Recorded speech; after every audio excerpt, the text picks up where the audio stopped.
On parle tellement souvent de quel aliment manger pour soutenir les hormones, quel supplément prendre pour supprimer tes ballonnements, prends des probiotiques, prends du charbon activé, prends ce supplément miracle qui va enlever tes brûlures d'estomac ou va voir le médecin pour qu'il te prescrive un médicament pour enlever tes brûlures d'estomac. Mais on parle tellement trop peu d'entraîner son système digestif. Tu sais, c'est comme si je te dis, hem, OK, tu veux avoir un physique athlétique? Ben, va au gym, puis boum, ça va arriver. Non, tu le sais que pour développer des muscles, ton muscle qui va brûler plus de gras et que tranquillement, à travers les années, ton corps, si tu manges bien, si tu fais les bonnes stratégies, ton corps sur plusieurs mois, sur plusieurs années, il va devenir de plus en plus musclé et ça va pas se passer du jour au lendemain en prenant un supplément. C'est pas parce que tu prends des EAA que boum, tu vas devenir avec des épaules de rebelle. You know it. Ça s'entraîne. Mais ton système digestif, c'est tellement, tellement la même chose. Alors, aujourd'hui, on va parler de ça, un entraînement pour que littéralement ton système digestif devienne une machine à réguler les hormones. Puis là, on sera pas dans le il faut absolument que tu manges ça, tel aliment. On sera pas dans le ben là, enlève ça, attention aux perturbateurs endocriniens, tout ça. Non, on va juste ma promesse, en fait, c'est que tu vas ressortir d'ici avec des choses à tester pour toi. Euh, Ce sera pas un quick fix. Je veux que tu y ailles avec une mentalité que va falloir que tu le fasses sur plusieurs jours, plusieurs semaines, plusieurs mois et que tu vas littéralement entraîner ton corps à avoir une meilleure digestion, une meilleure assimilation et donc un plus bel équilibre hormonal naturellement. Je te raconte pourquoi j'ai tout de suite eu envie d'enregistrer cet épisode-là, qui traite de la nutrition, qui traite du R, le premier pilier du code rebelle, les repas, la nutrition, ce qu'on met dans notre corps, nos standards alimentaires. Parce que mon mari, si tu me connais pas, si tu es nouvelle dans mon univers, sache que j'ai retraité mon mari à ses 40 ans parce que j'avais besoin que ma mission de vie pour aider les femmes prenne toute la place. Et lui avait ce désir-là aussi de faire des recherches personnelles, soutenir mon développement personnel aussi, être très présent pour moi quand j'en ai besoin, quand j'ai besoin de brainstormer, quand j'ai besoin d'évacuer concernant ce que je vis avec ma mission. J'avais besoin qu'il soit présent pour nos enfants quand moi, des fois, je suis à moitié présente parce que je suis tellement envoûtée par ce que je fais et j'avais besoin qu'il s'occupe de gérer la maison, les petites préoccupations de la vie familiale. Et là, mon mari fait beaucoup de recherches personnelles, fait beaucoup une grande pratique sur le breathwork. Bref, il y a beaucoup de temps pour rechercher, tester des choses et ça m'inspire énormément aussi dans ce que je fais, tu comprendras. Et là, tout part d'une journée où on était en famille. J'avais de la famille qui sont venus me visiter chez moi à Playa del Carmen au Mexique. Et mon beau-père, mon beau-frère parlaient à quel point c'était fort un gorille. OK? Ils sont venus à cette discussion-là. C'était comme, ouais, c'est vraiment fort un gorille. Un être humain ne pourrait pas se battre contre un gorille parce qu'un gorille, ça utilise 100 de ses fibres musculaires. Fait que c'est pour ça que c'est autant fort. Fait que là, mon mari, il commence à se questionner pourquoi que les animaux comme ça, tu sais, un gorille, un ours, c'est aussi fort? Fait qu'il a commencé à brainstormer puis à rechercher là-dessus avec ChatGPT. Et il en est venu à la conclusion que c'est surtout à cause de ce qu'ils mangent qu'ils sont forts comme ça. Parce que ils mastiquent énormément, ils mâchent des choses dures, des légumes, des racines croquantes. Ça, c'est la base de leur nutrition, ce qui fait qu'ils ont une mâchoire super massive et forte et le fait de mastiquer, ça vient aussi activer certains nerfs, comme par exemple le nerf trijumeau ou le nerf vague. Donc, bref, tout ça fait en sorte qu'ils sont capables d'assimiler à 100 qu'est-ce qu'ils mangent ou presque là, ils ont un intestin ils ont un côlon qui est immense.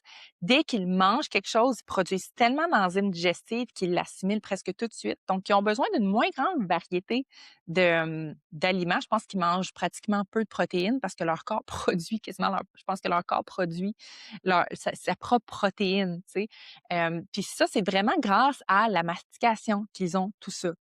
Non seulement ça les rend ultra forts parce que, comme je disais, ils sont capables d'utiliser pratiquement 100 de leur fait musculaire. Nous, on n'a vraiment pas ça. Nous, on est comme notre corps nous protège en n'utilisant pas toute notre force musculaire.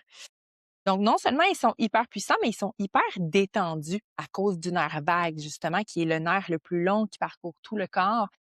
Quand on est sous tension, quand on est stressé, le nerf vague aussi est stressé, et ce qui fait qu'il est peu flexible. Et donc ça réduit énormément, notre puissance, notre force. Alors là, lui, il s'est dit: «OK, comment que en tant qu'humain, je pourrais essayer d'aller profiter de ça?» Et là, il s'est donc mis, à développer une diète avec de plus en plus de mastication et de cru, OK? Fait que la théorie là-dessus, ce que je veux t'enseigner, puis ce que je veux te donner comme protocole d'activation à tester, c'est un peu sur cette théorie-là. Mais là, capote pas, on s'en va pas vers une diète crudivore. C'est pas ça pantoute, tu me connais. Je ne suis pas vraiment dans le tout ou rien, puis on essaye tout le temps des méthodes drastiques. Non, on est sur des méthodes alignées qui font du sens et surtout, tu dois le tester pour voir si ça fonctionne pour toi avant de te dire waouh, c'est une stratégie miracle. Non, ça peut marcher très bien pour certaines personnes, pour d'autres personnes, ça va peut-être pas coller. C'est peut-être des stratégies qui sont rendues un peu trop avancées. Tu sais, on touche un petit peu au pilier L, qui est le deuxième L, qui est le pilier longévité, biohacking. C'est un peu comme ce que je te vais t'enseigner. Le protocole d'activation aujourd'hui, c'est un peu du raffinement, là. Mais c'est un raffinement qui est très intelligent, que même si tu pars de loin, tu pourrais commencer par là, puis ça fait extrêmement de sens. Je vais t'expliquer pourquoi. Puis là, je me suis dit, par rapport à nous, les femmes, puis les hormones, ben c'est un peu ça qu'on veut, tu sais. On veut tirer le maximum de ce qu'on mange. On veut que ce soit simple et on veut être puissante, mais détendue, hein? On veut avoir un corps qui est fort, qui nous plaît, une composition corporelle qui nous plaît, mais qui n'est pas inflammée. Et là, la clé se trouve dans le système digestif. Parce que qu'est-ce qui se passe quand, admettons, moi j'ai commencé à le tester aussi, là. Admettons que je me dis, je vais juste me couper quelques petites branches de céleri ou quelques petites branches de légumes racines, comme de la patate douce crue, des betteraves crues. Je le sais, ça peut paraître weird, mais attends un petit peu. Qu'est-ce qui se passe quand, mettons, je me dis, je vais mâchouiller deux petits bâtons de racines crues comme ça avant de manger? C'est que de un, tu viens activer la phase céphalique de digestion. On passe toujours par là, nous et nos experts dans le PMH, d'enseigner ça à nos clientes.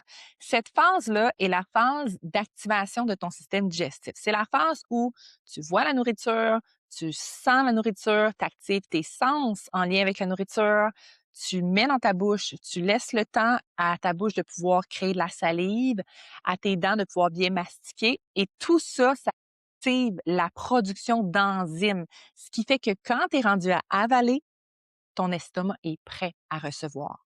Et tout le système s'enclenche après ça jusqu'aux intestins. Une belle séance d'action. Fait que, tu sais, quand tu manges devant la télé, tu skippes la phase céphalique parce que tu prends pas le temps de regarder, de goûter, tu manges pas assez. Quand tu manges des aliments transformés, tu skippes la phase céphalique parce que si on prend une boulette d'hamburger de chez McDonald's, que c'est de la viande qui est ultra traitée, tu sais, le pain, c'est de la farine blanchie, ultra traitée, ultra transformée. C'est comme pratiquement prédigéré, puis même, il y a même plus de nutriments essentiels à l'intérieur. Fait que tu sais, puis tu sais, comme imagine-toi, mettons, un petit hamburger McDo, là, ou une tranche de pain de la marque Pomme, là. Tu peux engloutir ça en 3 bouchées, là.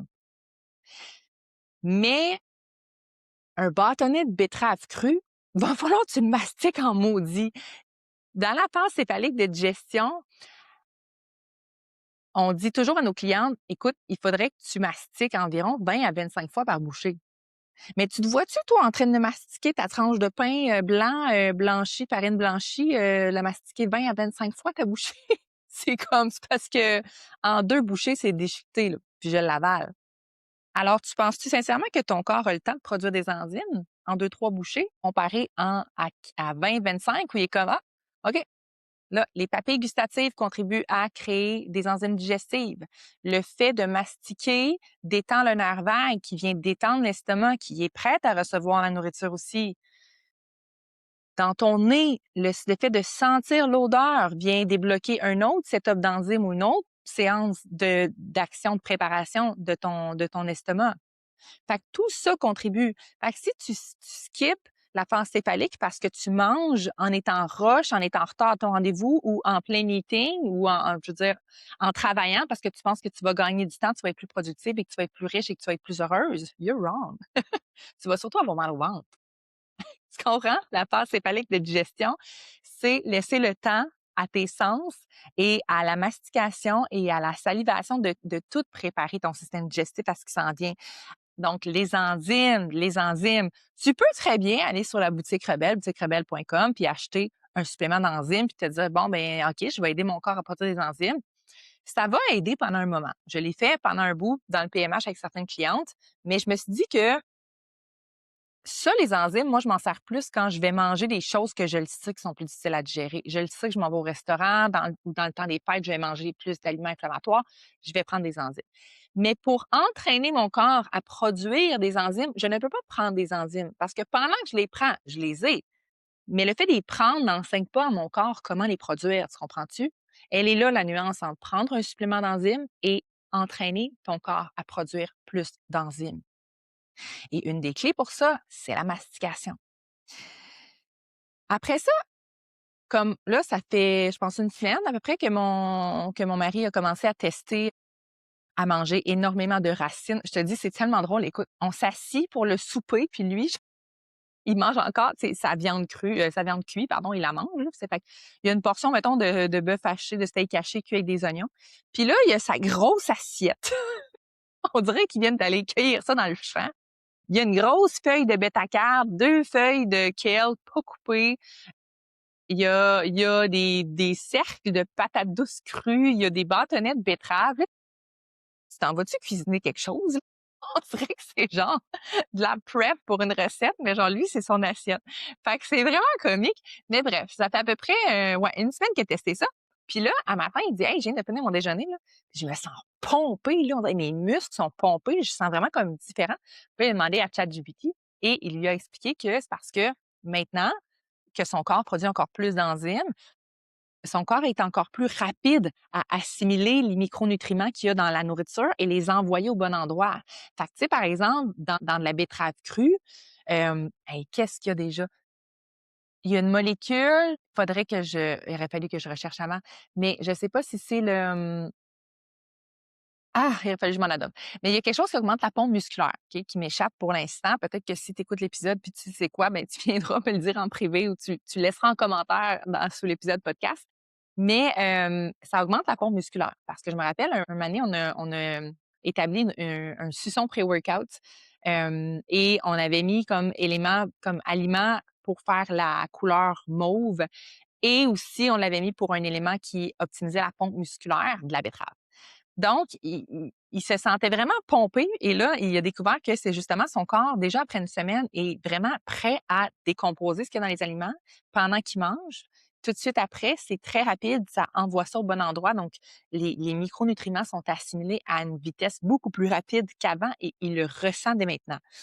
Ensuite, ce qui se passe avec le microbiote quand on mastique et quand on mange, par exemple, des légumes racines à mastiquer ou des choses dures à mastiquer, ça vient ça vient repopuler tranquillement les bonnes bactéries dans le microbiote. Si tu sais pas c'est quoi le microbiote intestinal, c'est encore très nouveau dans les recherches, mais ça commence vraiment à être superstar en ce moment dans des documentaires sur Netflix, par exemple. Je pense qu'il y en a un qui s'appelle What the Health ou quelque chose comme ça, qui explique vraiment c'est quoi le microbiote. Mais bref, c'est l'environnement bactérien à l'intérieur de tes intestins. Il y a des bonnes bactéries qui vont contribuer à avoir un bon métabolisme, à avoir une bonne défense immunitaire, par exemple, et il y a des moins bonnes bactéries qui vont faire qu'on va être plus susceptible justement à développer des maladies, des symptômes, une mauvaise humeur. Donc, tout ça interagit énormément avec tout notre système. Le type, la qualité des, des bactéries qui se trouvent à l'intérieur de notre microbiote. Et nos intestins ont des parois intestinales qui filtrent et qui décident qu'est-ce qui laisse entrer des bactéries à l'extérieur de l'intérieur. Et c'est aussi ces parois intestinales-là qui vont assimiler énormément de micronutriments de ce qu'on mange. Et là, par exemple, il y a des bactéries qui sont nourries par le sucre et plus on mange du sucre raffiné, plus ces bactéries-là nous dictent que c'est ça qu'ils veulent. Donc, c'est souvent une espèce de guerre interne de est-ce que je nourris les bonnes bactéries ou est-ce que je nourris les mauvaises bactéries? Et ça interagit avec tes cravings, avec tes envies, avec ton cerveau. Et c'est pour ça que la plupart des femmes qui font le PMH, c'est qu'en phase 1, on retire les produits laitiers et qu'elles me disent, mais moi, je suis une mordue de fromage, comment je vais faire? Puis souvent, après 15 jours, ils sont comme, it's so weird. J'ai plus envie de manger du fromage. J'en ai mangé toute ma vie. C'est comme, ah, ben peut-être que le fromage nourrissait certaines bactéries qui donnaient certains symptômes d'inflammation et que là, une fois qu'on les a enlevées, elles sont devenues en minorité, ces bactéries-là. Puis là, tu as tes bonnes bactéries qui ont envie de manger des aliments pas transformés, nutritifs. Et souvent, c'est ce qui fait que après 15-20 jours de PMH, tout le monde est comme, ben voyons, c'est vraiment facile de suivre le plan nutrition. Mais c'est parce que tes bactéries interagissent avec ton cerveau.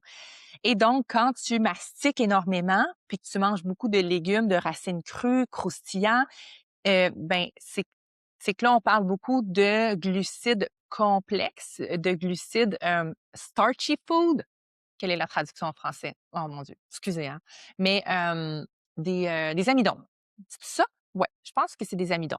Mais de les manger crus fait que ça entraîne les bactéries à les décomposer puis à garder ce qu'ils veulent et donc ça repopule sur le temps avec de meilleures bactéries. J'espère que je te verbalise bien ça pour que tu comprennes. Il y a peut-être des termes qui sont pas super justes dans ce que je dis, mais c'est vraiment l'image que j'ai et la compréhension que j'ai de ce qui se passe. Et ce qui fait que quand tu as un meilleur microbiote, tu es vraiment de meilleure humeur et tu subis plus tes cravings alimentaires, tu es plus en maîtrise des choix que tu fais. Et le lien avec tes hormones aussi, c'est que ben, tes hormones ont besoin d'énormément de micronutriments pour bien fonctionner. Et si tu as des carences, eh bien, c'est là le brouillard hormonal commence. C'est là que ton corps a de la difficulté à produire certaines hormones. Et quand ton corps est inflammé parce que tu as une mauvaise digestion, ça vient créer des interférences et là, le corps essaie de se protéger. Eh bien, là aussi, ça atteint tes glandes, ça atteint la communication hormonale, ça vient créer plus de cytokines qui brouillent le message, les hormones en tant que messagers. Donc là, on devient dans une espèce de brouillard où la communication hormonale ne se fait plus, les cycles hormonaux peuvent être perturbés, la préménopause peut être plus difficile, le sommeil aussi peut être perturbé, ce qui fait qu'on est comme dans un cercle vicieux de fatigue, symptômes et très souvent prise de poids ou enflure, le poids augmente sans comprendre sur la balance.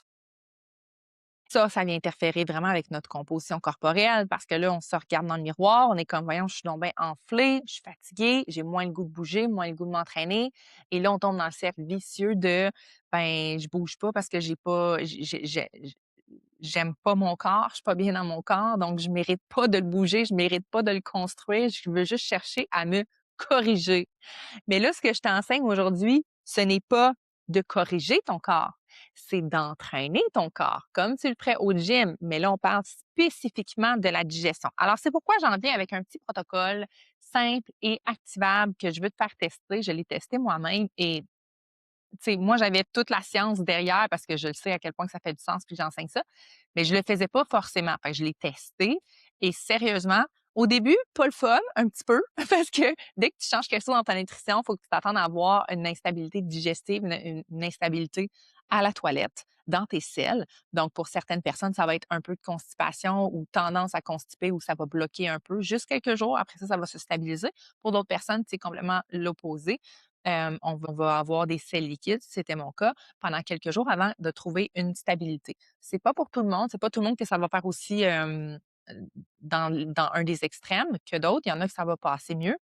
puis je vais te dire les erreurs à éviter pour pas aller dans ces extrêmes-là, OK? Mais il faut juste que tu saches que dès que tu viens jouer avec les fibres alimentaires, là, on va vraiment parler d'aliments glucidiques, ça vient créer une instabilité digestive. Fais-toi-en pas, il faut que tu gardes la constance, il faut pas que tu cherches à corriger. Oublie pas que ton corps est en apprentissage. Donc, il faut juste que tu surpasses ce petit moment-là d'instabilité, puis ça passe très, très vite. Donc, le protocole, c'est moi, j'ai fait avec la betterave parce que la betterave, c'est un aliment que j'adore. C'est un aliment qui est sucré. Pour moi, c'est facile à manger parce que c'est sucré. Ça a une belle couleur. Oui, ça tâche, c'est chiant, mais je vais te donner des trucs. Et je sais pas, le goût, puis tu sais, comme, c'est full antioxydant, c'est un légume racine superstar, la betterave. Mais peut-être que tu peux l'essayer avec de la patate douce, avec du radis. Moi, au Mexique, je sais pas si vous en avez, des fois, j'en trouve au Québec, mais du jicama. Jicama, ça ressemble à une espèce de patate pomme. Ne prends jamais une patate blanche. C'est pas fait pour ça, par exemple. Patate douce, oui. Tout ce qui a comme un peu de sucre, ça va fonctionner. Ça pourrait être aussi ça, moi, je suis pas game de l'essayer, là, mais bon, mon chum, il le fait. De la bêta carbe, pas coupée, là, vraiment comme tu mastiques, ou du kale cru. Ça, je trouve ça un peu too much. J'aime mieux commencer avec quelque chose qui est sucré. C'est bon. Ça pourrait être un peu de gingembre, un petit morceau de gingembre aussi. Je sais qu'en médecine ayurvédique, ils font ça aussi pour activer justement la phase céphalique. Donc, protocole. 2, 3 bâtonnets. Tu commences chacun de tes repas, ou tu peux commencer avec un repas ou 2 repas par jour. Tu commences ton repas avec ça. Le but, mastiquer lentement et avaler vraiment quand tout est bien mastiqué. Fait que moi, on prend la betterave crue, on l'épluche, on la coupe. Je pense que si tu mets un peu d'huile de coco sur tes doigts, ça va moins tacher, mais ça peut être un peu dur à couper. Si vous avez des trucs pour couper la betterave crue sans trop que ça tâche, vous pouvez nous le dire. Mais des fois, c'est juste d'en couper pas trop d'avance non plus parce que les légumes crus, racines comme ça, ne se conservent pas très longtemps au frigo. Fait que des fois, tu fais juste ta petite prep le matin en faisant ton déjeuner. Tu coupes tes quelques bâtonnets pour ta journée, puis c'est fait, tu gardes ça au frigo. J'aime les couper pas trop gros. Moi, surtout que j'ai des facettes, je peux pas croquer avec les dents en avant avec ça, mais facilement avec mes dents en arrière, je réussis. Sérieux, la première fois que j'ai goûté, là, vous me le direz, là, mais j'ai tellement trouvé ça bon, tellement trouvé ça bon. Puis vraiment, après mes 2, 3 bâtonnets, j'étais vraiment prête à manger mon repas, là, comme ready. Puis je l'ai mangé, puis aucune fatigue après le repas, aucun ballonnement. Comme je t'ai dit, les premiers jours, tu sais, moi, je regarde toujours mes selles, je les analyse selon l'échelle de Bristol, comme on fait avec nos clientes, hein, des formations professionnelles. Alors, c'est beaucoup d'instabilité dans mon Bristol, mais après 2, 3 jours, ça s'est vraiment restabilisé, puis j'étais comme: «J'aime ça. J'aime ça pour de vrai». Puis j'avais hâte de manger mes repas à chaque fois. Je suis comme dans la prise de masse, là, je mange énormément de glucides, fait que des fois, je suis comme un peu découragée. Mais juste cette petite nouveauté-là, cette nouvelle amélioration digestive-là, seulement après quelques jours, m'a fait comme «Wow!». L'erreur classique à éviter absolument. Même si tu trouves ça super bon, c'est pas une raison d'en manger une tasse direct en partant. Pourquoi? Parce qu'il faut entraîner ton corps. T'as compris? Il y a peut-être des personnes qui m'écoutent et qui me disent: «Non, non, non, moi, je peux pas manger ça, des légumes crus, j'ai le côlon irritable, j'ai des symptômes, dès que je mange du cru, ça passe pas bien, je le rote». Oui, mais c'est parce que je te demande pas d'y aller all-in avec une tasse directement en partant la première journée. Je te parle de 2 bâtonnets dans ta journée, là. OK? Je le sais d'entre vous qui partent en Lyon quand je vous donne des petits protocoles comme ça, mais attention, si c'est nouveau, votre corps est peut-être pas prêt à avoir une grosse quantité. C'est pour ça qu'il faut le réentraîner. Fait que commence avec 2 bâtonnets dans ta journée. C'est assez. Tu sais, ta betterave, tu peux juste couper un bout, là. Un bout qui va te donner après ça éplucher tu laisses éplucher le reste. Tu coupes un bout, tu épluches ton bout, tu coupes tes 2 bâtonnets, tu les as pour ta journée, tu testes ça. Un repas. Comment tu t'es senti dans la journée? Good? Recommence le lendemain, même quantité. 2, 3 jours avec la même quantité. Tu as envie d'en faire plus? T'aimes ça? Ben là, tes 2 bâtonnets à un deuxième repas. OK? Fait que monte pas trop vite, échelonne comme ça. Puis, sérieux là, ce truc-là va être meilleur pour ton système digestif que n'importe quel supplément. Parce que c'est un entraînement. Ton corps, au lieu de prendre quelque chose d'externe puis de dire ça va me sauver, sinon je suis ma propre sauveuse. Je m'entraîne pour gagner. Tu comprends? C'est vraiment, vraiment différent. Si tu aimes ces trucs-là, sache que Quand tu rentres en accompagnement avec mon équipe et moi, par exemple, dans le protocole de modulation hormonale, le PMH, on en parle tout le temps. C'est mon canal de transformation superstar. On a plein d'outils comme ça. Et très, très, très souvent, on y va vraiment par couche parce que des fois, les femmes ben, pas les femmes, nous, les humains, on va souvent chercher le grand coupable. Ah, mais là, j'ai mal au ventre, il y a des symptômes qui passent pas. Je pense que c'est tel supplément qui fait ça ou je pense qu'il y a quelque chose dans mon menu qui ne marche pas. Puis là, nous, on est comme, oui, on peut regarder ce que tu as dans ton corps, mais on peut aussi parler de comment les choses entrent dans ton corps. Toutes des choses que on pense pas aller voir, mais que nous, en tant qu'extérieur, quand on t'accompagne, on est capable rapidement de mettre le doigt dessus et de savoir c'est quoi la prochaine étape qui te bloque, puis c'est quoi les solutions qu'on va employer ensemble pour que tu évolues. Ce qu'on veut, nous, c'est que tu évolues d'une couche, d'une couche. Souvent, les femmes viennent chez nous puis elles disent je veux perdre du poids, je comprends pas, je m'entraîne, je fais juste engraisser. Puis là, c'est comme elles rentrent et elles comprennent ce qu'elles voulaient enfin. Ce qu'elles voulaient, c'est aimer leur corps, se sentir en confiance, comprendre leur corps féminin parce qu'on est dans une société qui nous enseigne énormément comment vivre comme un homme dans un corps de femme et ça nous amène complètement à côté de la traque, tellement à côté de la traque qu'à un moment donné, notre corps est gonflé, trop lourd, on a mal aux genoux, on a mal au le dos qui bloque, on a des migraines, on comprend pas. Faut juste se remettre dans le corps.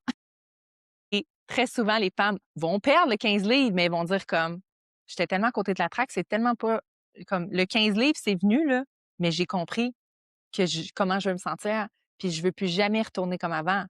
Parce que maintenant, je me sens puissante dans mon corps, je ne subis plus mes choix. Je suis maître des choix alimentaires que je fais et des standards de vie. Qu'est-ce que je laisse rentrer dans ma vie? À qui je dis oui, à qui je dis non? Elles sont solides. Elles sont rebelles. Et la transformation identitaire au sein du PMH, c'est comme ça que ça se vit sur 4 mois. Alors, comme d'habitude, si jamais tu veux travailler avec mon équipe et moi, je t'invite à aller voir les liens dans la description et on se revoit à un prochain épisode du Code Rebelle.